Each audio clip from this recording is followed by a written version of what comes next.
ఏ విజయం నీ కోసం నా కోసం ఎటుపోదురా నువ్వు చేసిన కష్టం ఎప్పటికైనా సొంతం కాలంతో పయనించేవాడికి కానిది ఏముంది సాధనతోనే సాధ్యమవ్వునని సదాశయంతో సాగర ముందుకు రాదురా ఏ విజయం నీ కోసం నా కోసం ఎటుపోదురా నువ్వు చేసిన కష్టం ఎప్పటికైనా సొంతం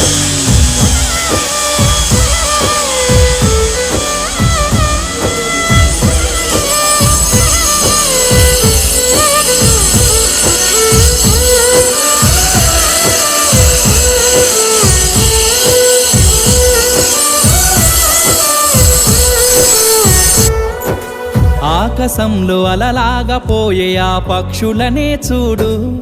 అనుకున్న గమ్యమెంతున్న గాని అవి